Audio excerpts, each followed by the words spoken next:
Party అభ్యర్థుల లిస్టులో వైఎస్ఆర్సీపీ అభ్యర్థుల లిస్టులో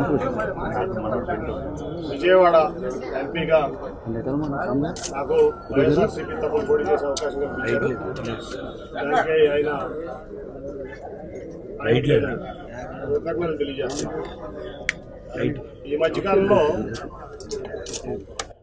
నన్ను మెడబెట్టుకుని అవమానకర రీతిలో అవమానిస్తూ తెలుగుదేశం పార్టీ బయటికి గెంటేసింది. అటువంటి పరిస్థితుల్లో నన్ను ఆత్మీయంగా ఆలింగనం చేసుకుని ఆయన హక్కును చేర్చుకున్నారు. దానికి జీవితాంతం నేను ఆయన రుణపడి ఉంటాను. ఎందుకంటే చాలా అవమానకర రీతిలో నన్ను గెంటేశారు. నేను అటువంటిది ఆయన హక్కును చేర్చుకుని నాకు టికెట్ ఏమంటే నాకు ఆయన బెదవాడి నుంచి మీరే పోటీ చేయాలని చెప్పి ఆయన ప్రకటించడం నిజంగా ఇది. ఇప్పుడు మనం చూసాం చంద్రబాబు నాయుడు గారి ఎజెండా ఏంటంటే సింగిల్ పాయింట్ ఎజెండా. ఆయన కుమారుడు లోకేష్ గారిని ముఖ్యమంత్రి చేసుకోవడం తప్ప ఆయనకి వేరే ఏం ఎజెండా లేదు. నేను మొన్న కూడా చెప్పా, 2014 నుంచి 2019 వరకు నేను ఇక్కడ విజయవాడ ఎంపీని. ఒక 100 కోట్లు మీరు విజయవాడకి ఇచ్చారా అని నేను అడిగాను.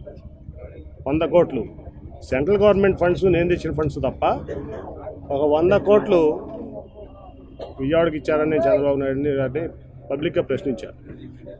అంటే చాలామంది ఇక్కడ అమరావతి కడుతున్నారు, క్యాపిటల్ కడుతున్నారు, అసలు ఈ ప్రాంతాన్ని బ్రహ్మాండంగా అభివృద్ధి చేస్తారు చంద్రబాబు నాయుడు గారిని చాలా అపోహలు ఆ రోజు నుంచి కూడా ఉన్నారు. కానీ ఆయన అమరావతిని ఎట్లా డెవలప్ చేస్తారో నాకు తెలియదు. కానీ విజయవాడ మటుకి ఒక శ్మశానం లాగా తయారు చేయడానికి ఆయన కంకణం కట్టినారు. ఆయన ఒక ఓల్డ్ సిటీ చార్మినార్ లాగా విజయవాడను తయారు చేయాలని ఆయన యొక్క లక్ష్యం. ఎందుకో కానీ నాకు తెలియదు, విజయవాడ అంటే ఆయనకి చాలా చిన్నచూపు. మొదటి నుంచి కూడా ఇక్కడ ప్రజలన్నా విజయవాడ అన్నా ఆయన చాలా చిన్నచూపు. ఎప్పుడో ఆయన రైల్వే స్టేషన్లో ఎవరో ట్యాక్సీ డ్రైవర్లో ఎవరో అవమానపరిచారంట. ఎప్పుడు ఆయన కెరీర్ రాజకీయ జీవితంలో కొత్తగా అదే చెప్తాడు మాకు ఎప్పుడు చెప్పిన ఆయన. ఈ విజయవాడ అంటే ఆయన చాలా చిన్నచూపు. అందుకనే అన్ని రకాలుగా ఆయన చేయకపోయినా ఏదో నాకున్నటువంటి దీంతో ఈ ప్రాంతాన్ని చిత్తచూపుతో నేను తెచ్చుకున్నాను. ఆ రోజున ఎయిర్పోర్ట్ కూడా వద్దనుకున్నాడు ఆయన. ఇక్కడ 5,000 ఎకరాల్లో అమరావతిలో ఎయిర్పోర్ట్ పెడదాం, ఈ ఎయిర్పోర్ట్ వద్దనుకుంటే ఆ రోజు వెంకయ్యనాయుడు గారు నేను చాలా అడ్డం తిరిగే దాని మీద. ఈ ఎయిర్పోర్ట్ ముందు పూర్తి చేయండి, తర్వాత 5,000 ఎకరాలు పూర్తి చేద్దామంటే వెంకయ్యనాయుడు గారు, సుజనా చౌదరి గారు మరి నేను పట్టుబడితే ఆ రోజున ఆ ఎయిర్పోర్ట్ అయినా ఈ రకంగా 1,000 కోట్లు సెంట్రల్ గవర్నమెంట్ ఫండ్ వచ్చింది, రూపాయి స్టేట్ గవర్నమెంట్ ఇచ్చింది లేదు. అంటే నేను ఈ ప్రాంతంలో రాజధానికి వ్యతిరేకం కాదు. నేను మొదటి నుంచి రాజధాని రైతులు నా దగ్గరికి వచ్చినప్పుడు కూడా చెప్పా, నేను ఈ ప్రాంతంలో రాజధాని ఉండడానికి వ్యతిరేకం కాదు. కట్టుకోండి రాజధాని. మీకు కృష్ణానది దాటిన తర్వాత మరి ఆ వారదవతల నుంచి కాజ వరకు మీకు కావాల్సిన సెక్రటరియేటో లేకపోతే కౌన్సిలో లేకపోతే అసెంబ్లీలో హైకోర్టులో ఇప్పుడు కట్టారు కదా, టీడీపీ ఆఫీస్ కట్టారు, డీజీపీ ఆఫీస్ కట్టారు. అలా కాజ బైపాస్ కాజలో కలుస్తుంది. కాజ నుంచి ఇక్కడ వరకు కట్టుంటే ఈ బయటికి బ్రహ్మాండమైన నగరం అయ్యేది 5 ఏళ్లలో.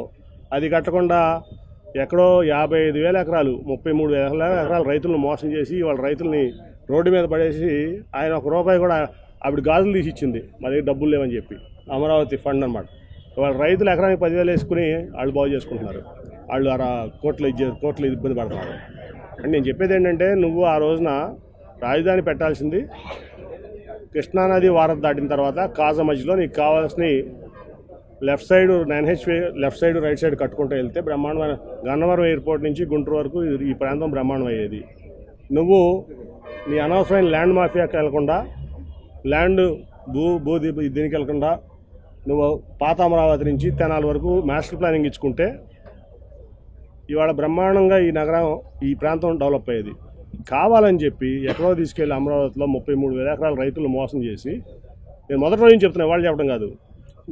నేను ఫస్ట్ రోజున మా ఎంపీ కొనకళ్ళ నారాయణ గారు, నేను ఇంకెవరో 2 ఎమ్మెల్యేలు కూడా ఉన్నారు మాతో పాటు కారులో వెళ్తుంటే మోడీ గారు వచ్చిన రోజు శంకుస్థాపనకు ఆ రోజు చెప్పా, ఈ ప్రాజెక్టు 30 ఏళ్ళున్నా పూర్తి అవ్వదు, ఎట్టి పరిస్థితులు అవ్వదు, ఇది అయ్యే ప్రాజెక్ట్ కాదు. ఎందుకంటే ఈ ప్రపంచంలో ఏ రాజైనా కోట కట్టాడు కానీ నగరాన్ని నిర్మించిన రాజు లేడు వాడు. కోట కట్టుకున్నాడు, కోటలో కావాల్సినటువంటి సెక్రటరియట్లో లేకపోతే ఏదో కట్టుకున్నాడు తప్ప ఎవరో కూడా నగరాన్ని నిర్మించిన రాజు లేడు ఇంతవరకు. కాబట్టి అనవసరంగా ఏదో షాజహాన్ తాజ్మహల్ కట్టాడు కాబట్టి ఆ పేరు వచ్చింది. కాబట్టి నేను అమరావతి కట్టించి అమరావతి అంటే ఎవరు చంద్రబాబు నాయుడు అని చెప్పి కొంతమంది భూమాఫియా ధరల చేతుల్లోకి వెళ్ళిపోయి బాబు కొడుకులు ఇద్దరు కూడా ఈ ప్రాంతాన్ని, ఈ ప్రాంత ప్రజల్ని, అట్లాగే 33,000 ఎకరాలు ఇచ్చిన అమరావతి రైతుల్ని మోసం చేశారు. మీరు అడగండి అమరావతి రైతులు కావాలని. నేను ఈ మాట అన్నాను లేదో ఫస్ట్లోనే చెప్పాను. నేను అమరావతి రైతులు నా దగ్గరికి వచ్చేట మోసం. ఫస్ట్లో కొంచెం రైతులు ఇబ్బంది పడ్డారని నేను కొంచెం ఎమోషనల్ అయ్యా. ఒక నెల రోజుల తర్వాత ఆలోచించిన తర్వాత నేను చెప్పాను వాళ్ళకి, రైతులు నా దగ్గరికి వస్తే ఢిల్లీ వచ్చినా ఇదంతా చెప్పా, మిమ్మల్ని మోసం చేశారు చంద్రబాబు నాయుడు గారు, అసలు ఇక్కడ రాజధాని తప్పు అని ఆ రోజు నుంచి చెప్తున్నా. రాజధాని ఈ ప్రాంతంలో రావడానికి వ్యతిరేకం కాదు, మీడియాకి చెప్తున్నా, కరెక్ట్గా రిపోర్ట్ చేయండి మీరు చెప్పేది కూడా. లేకపోతే ఆ 5 ఏళ్లలో బ్రహ్మాండంగా ఈ ప్రాంతం ఇక్కడ బ్రహ్మాండం అయ్యేది, అంతా కూడా చక్కగా ఉండేది. నువ్వు 33,000 ఎకరాలు ఇచ్చిన రైతుల్ని మోసం చేసావు, నీ స్వార్థం కోసం ఈ ప్రాంతాన్ని మోసం చేసావు, విజయవాడని పాత నగరంగా చేయాలని చూసావు, ఒక 100 కోట్లు కూడా ఇవ్వలేదు, నీకు చిత్తశుద్ధి లేదు. ఈ ప్రాంతం ఇవాళ చెప్తున్నా నేను, జగన్మోహన్ రెడ్డి గారు మొన్న మాకు హామీ ఇచ్చారు, మాకు అవినాష్కి మేమందరం వెళ్తే హామీ ఇచ్చారు, విజయవాడ అభివృద్ధి నాది గ్యారంటీ, దాంట్లో మీరు ఎటువంటి ఇది అవ్వద్దు. మేము చెప్పాం మాకేం వద్దు సార్ మీ దగ్గర నుంచి విజయవాడ డెవలప్మెంట్ తప్ప ఏమవుద్దంటే, మీకేం కావాలో చెప్పండి నేను విజయవాడ డెవలప్మెంట్ అది ఇస్తానని ముఖ్యమంత్రి గారు చెప్పారు మాకు. కాబట్టి చంద్రబాబు నాయుడు ఈ విజయవాడకి చేసిన ద్రోహం అటువంటిది కాదు. విజయవాడకే కాదు, ఈ విజయవాడ పార్లమెంట్లో 100 కోట్ల రూపాయలు చంద్రబాబు నాయుడు ఎక్సెప్ట్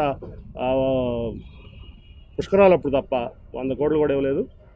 ఈ ప్రాంత ద్రోహి చంద్రబాబు నాయుడు, ఎస్పెషలీ విజయవాడకి. ఎందుకంటే నేను విజయవాడ ఎంపీ కాబట్టి విజయవాడ మీద స్ట్రెస్ చేస్తున్నాను. ఒక 100 కోట్లు కూడా 5 ఏళ్ళు ఇవ్వాల.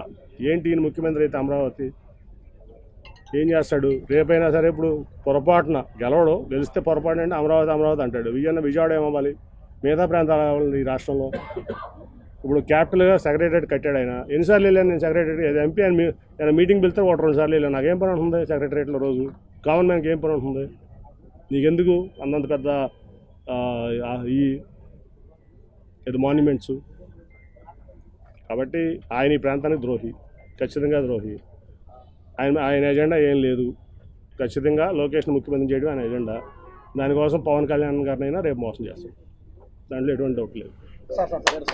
చంద్రబాబు వల్ల మీ కుటుంబాలు చిచ్చులు పెట్టాలని మీరు అన్నారు సార్. నేను కేసు నుంచి దానికి వ్యతిరేకిస్తే అసలు తప్పే లేదు, మా కుటుంబంలో చిచ్చు రావడానికి కారణం కేసు నాని అని బహిరంగ ఇప్పటిదాకా పేరు పెట్టలేదు. చంద్రబాబు నాయుడు సంగతి ఎవరో తెలియదయ్యా. చంద్రబాబు నాయుడు తెలియదు, మోడీ గారిని అడిగి చెప్తాడు.